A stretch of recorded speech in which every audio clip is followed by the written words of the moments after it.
Critics say the empire was built on racial discrimination, stolen land, and the mass murder and enslavement of millions.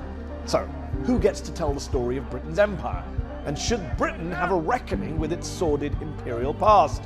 My guest tonight is Emeritus Regius Professor of Moral and Pastoral Theology at Oxford University, Nigel Biggar. He argues that the critics of the British Empire overstate its vices while ignoring its many virtues. I'm Mehdi Hasan, and tonight I'll go head-to-head with Nigel Biggar, a Conservative peer. I'll challenge him on his defence of empire and colonialism and his arguments against reparations for slavery. The British Empire was the biggest in history, and under the empire, millions died in famines from Ireland to India, in massacres from Malaya to Kenya, in concentration camps in South Africa. The list goes on and on, as you know better than me. But you say you felt compelled as an ethicist, not as a historian, to write your book, Colonialism, A Moral Reckoning, because you say there is, quote, a fairer, more positive story to be told about the British Empire than the anti-colonialists want us to hear. Briefly, just to kick us off, what is that story? So the first thing to say, Mehdi, is that empire and slavery and racism are universal phenomena, practiced on every continent by people of every skin color. You can't find any 400-year long state, such as the British Empire was, that doesn't contain very bad stuff, and you've listed some of them there. This is what's called pros and cons theory, which is usually used by somebody who should defend something undefendable or wrong by common sense. Nigel Biggar is going to make an argument that the colonialism of the British Empire was morally not bad or wrong, which defies our common sense that colonialism is morally wrong. We Koreans are very used to this logic because many Japanese historians and politicians argue in a similar way.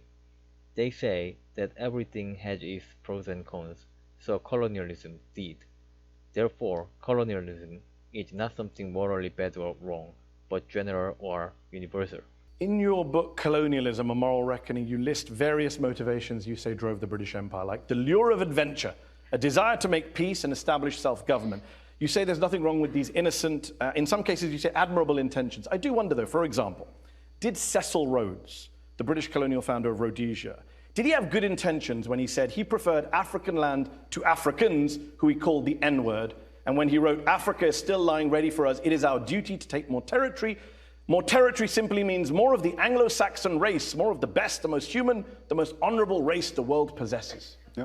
So I don't defend Cecil Rhodes. I wouldn't present him as a poster boy of the British Empire. You have defended him. Well, partial defense. He wasn't South Africa's Hitler. He didn't commit genocide in South Africa. Was he racist? If he was a racist who opposed the removal of the vote from black South Africans in Cape Colony, and his famous Rhodes scholarships. In his will, he made clear these scholarships were to be granted regardless of race. People disagree about what you meant by that. But within 4 years of his death, the first African-American Rhodes Scholar was appointed. Rhodes, I've made quite clear, Rhodes is a mixed bag. He wasn't a saint, but he wasn't a devil. He was a buccaneer. It's a very general assessment, though, of a man who's considered to be a kind of deeply dishonorable person in the way he led his life and the way he had. When you say he wasn't a saint and wasn't a sinner, wasn't a devil, I mean, that could apply to anyone in this room. And people in this room haven't said ridiculous things about natives should be subjected to British rule. Yeah. I mean, it's a very soft assessment. I mean, we wouldn't say that about other dictators, tyrants, killers throughout history. No, of course. And you take this approach to a lot of colonial leaders. In Rhodes's case, I'm responding to the kinds of things that those who are clamoring for Rhodes's statue in Oxford to fall. South Africa's Hitler, guilty of genocide, white supremacist. None of those things are simply true. There are elements of truth in them, but not simply true. So I do defend Rhodes, but it's a critical defense.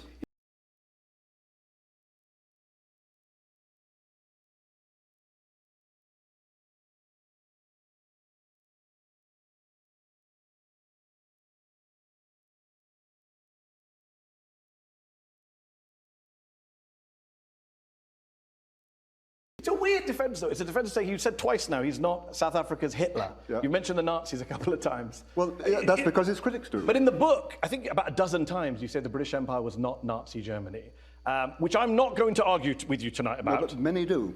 Many do, but it's a very low bar to say we were not the Nazis, right? As a moral philosopher, I'm sure you understand that point. I get that. And I would also add, by the way, the Nazis themselves were fans of the British Empire, as you know. I mean, Hitler said we should learn from the English. Yep. Hitler said he had sincere admiration for the immeasurable colonizing work of the British Empire. Not a great endorsement, I would say. No, indeed. Let me just make clear what the appeal to Nazism, what part it plays in the argument against the British Empire. The argument against the British Empire is, if you look through history, it contained both good and bad, okay? But what the critics say is, well, it doesn't matter how many bridges the British built in India or canals they developed, whatever. It was essentially racist, essentially genocidal, in the same way that it doesn't matter the fact that Hitler had a hand in developing the Volkswagen or whatever. Auschwitz, there's no compensation for Auschwitz. And all I'm saying is, okay, the British Empire did contain both good and bad, but there was nothing akin to the massively racist, genocidal intent of building. But as a moral philosopher and theologian, you would agree that not being the Nazis shouldn't be the bar. Right? You can be an evil empire and still not be the Nazis. But Saddam Hussein could say, yeah, I gassed the Kurds, but I'm not Hitler. We would still say Saddam was an evil man. The point is, the argument made by the critics is, the British Empire was essentially evil, and I say, no, it wasn't essentially evil. It was a mixture of good and bad. There were elements of racism, also elements... I think that's a straw man. A lot of historians of empire do not say essentially evil. They point out the sheer quantity of evil they've done that we don't talk about, Nigel. You teach at Oxford. I studied at Oxford. I went to school in the UK. I think people in this audience in London would agree. In this country, you're taught about the Tudors and the Nazis. I can tell you about how many wives Henry VIII had.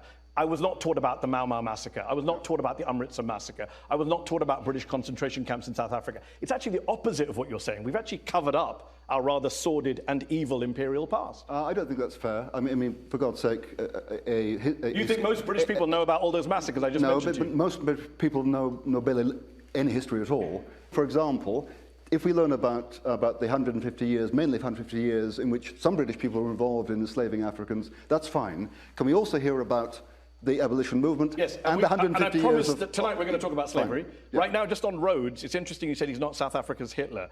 Hitler was a fan of Rhodes, the man you're saying is a mixed man. Goebbels praised him by name. Maybe Hitler was a fan of Mozart. That doesn't make Mozart bad. No, but maybe he was a fan of Mozart. Well, it's a great line, but let's just think that through. Maybe he was a fan of Mozart for his music, and maybe he was a fan of Rhodes for being an imperialist who killed non-white people.